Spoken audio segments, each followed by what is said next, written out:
afternoon, and thank you for taking the time to get caught up on some of the things going around in Martinsville. It's been a couple of weeks since we've had the opportunity to get together and inform the citizens. A lot of things have happened the last couple of weeks. We did sign a letter of intent at the last Board of Works with Meridian, which is a company that will come in and give us fiber throughout the city. This is a huge benefit for the residents, and as we promote our city as a way to attract home buyers and businesses, because we will be a true gig city once this is accomplished. Meridian says they're looking at a 2 to 3 year time period to get the fiber to all the residents. So that was a fantastic thing that's happened this week, or as last week actually. And then last Friday we made the announcement that we had received a $20 million grant from the Indiana Finance Authority for a new levee. This is something that the city's been faced with for many years. Gary Oakes and the engineering team has worked very hard to get this accomplished. Senator Rod Bray and our Representative Peggy Mayfield were very instrumental in helping us accomplish this too. This is one of the biggest, we believe it's the biggest grant that Martinsville ever received, so we're really excited about that.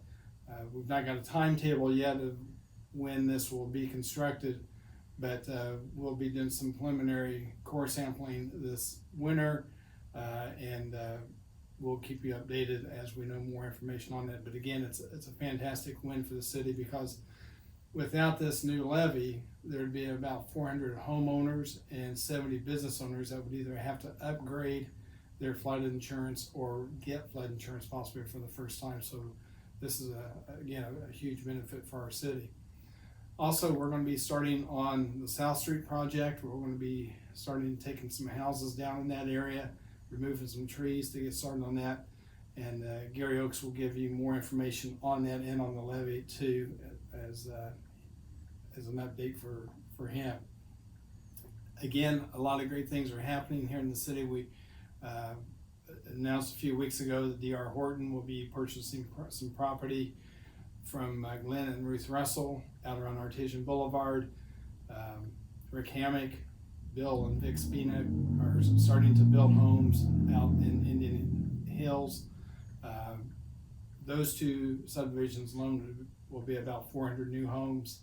We've got a couple other developers that are looking to come here. So as we struggle through and get to the end of the I-69 project, there are a lot of people that are looking at our community, realizing this is going to be a fantastic bedroom community, and developers are wanting to come here and build homes.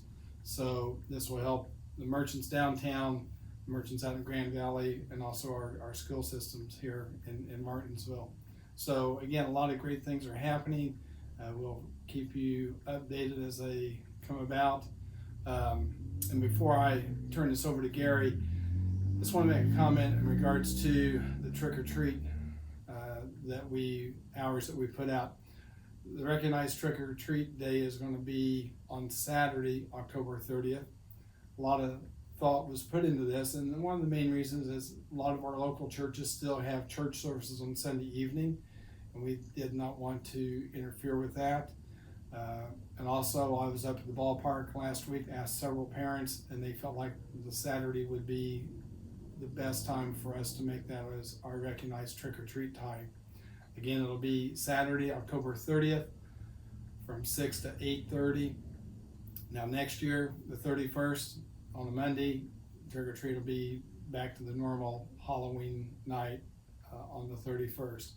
But again, just want to give everyone an update on that that's a decision that we did make, and we felt like it was the right decision to make. I know not everybody's going to be happy with it, but we stand behind what we said, making it on the 30th.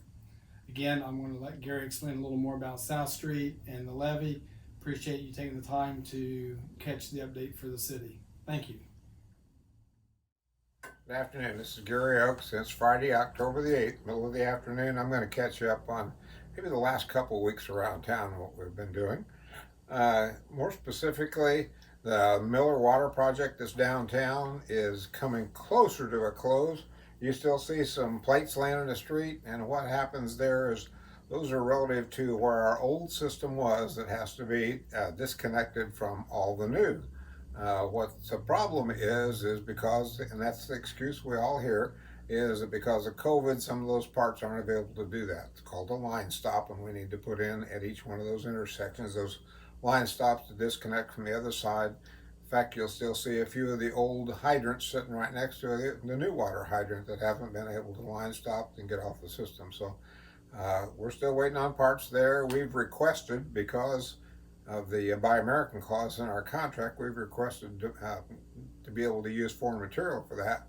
And that's a 6-week review process that we're probably into the 5th week now of doing the same. So that will finish up.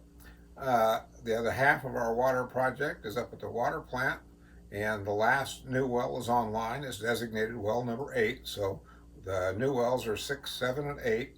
Over the years, we got rid of 1 and 2, and then this time through, we got rid of 3, 4, and 5, and now this is 6, 7, and 8 are online and pumping well and doing good job for us. So that's where that's at. We installed down at the very south end, in fact, almost out of town, at Hacker Creek. We provide water to the forestry there, and so we have to have a booster station and an emergency generator that pumps water up to that standpipe in the forestry. So that portion of the project is pretty well wrapped up as well. Let me talk to you maybe about, we're going to build a levee. I think you might have seen something about that in the paper. It's a huge project, it'll be the biggest project the city's ever done. It's in the magnitude of about $23 million. We got a $20 million grant through the Indiana Finance Authority that we're most thankful to your Senator Rod Brave for bringing it through to us. He's shepherded the funding that was required for that. Certainly a bigger project than we could have ever financed by the city, because it doesn't make the city any money. It's just something you have to have as a good levee. But what it does do is protect our citizens from flooding. And FEMA is in the process of remapping what our flooding risks are, and we're going to see maybe some substantial increases. We haven't seen those numbers yet, but and what individual homeowners and businesses pay for federal flood insurance. And that's a requirement if you have a mortgage, and most of your banks, or if it's federal money, will require you to have federal flood insurance in place. We're not going to get this levee done for probably close to 3 years, so we may have an interim period of time that we deal with both at the same time. It's hard to imagine the magnitude of it. The levee itself is mainly built out of clay because that's pretty impervious, and we need the initial calculations are 162,000 cubic yards. You know, that's 3 foot by 3 foot by 3 foot. Imagine 162,000 of those. As a comparison, maybe you've seen out on I-69 project, seems like they've been moving the dirt back and forth, the same dirt sometimes, but they million cubic yards, so they moved 10 times the amount we're going to, but ours is still a huge amount and it takes to be done. And that's to build a new levee that goes south of 39 at the bridge and goes down almost to Burton at the end. Comes down towards the end of Hacker Drive down through there, and that's where that closes out at. And we also have to rehab the levee to the north of 39.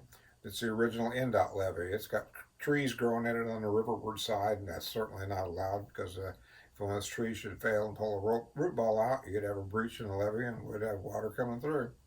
So that has to be rehab on that end. There's some what's called flapper gates in that levee that lets the water out of the farm fields go towards the river. Some of those need some remedial work on those, and we'll do those as well as part of the project. Let me skip down now to the South Street project. I've told you before, we're taking out 6 houses down there. All 6 of those are vacant now. We've pulled the power from those, we've pulled the gas from those, and pulled the water lines from those. So those are ready to be demolished. This coming Monday night, we'll sign the contract that goes with that demolition. And also there's 43 trees of various sizes down through there. Some really big trees that are down 36 inches around, and some just scrubby stuff. But altogether 43 trees come out down through there. So we're ready to begin on that physically starting next week. But we can't start until October the 15th because we have a federal law that protects the bats. So the bats in the trees are roosting up through October the 15th, and after that, then we can go to work and take down a tree. So that's what's kind of happening down there. Excuse me. You see NDOT making good progress on I-69. They're still shooting for early November for opening it up through here. So that's kind of where we're at. Hope that gives you an update. You can always call me at 765-318-9123, and I can give you further answers or updates. Thanks again.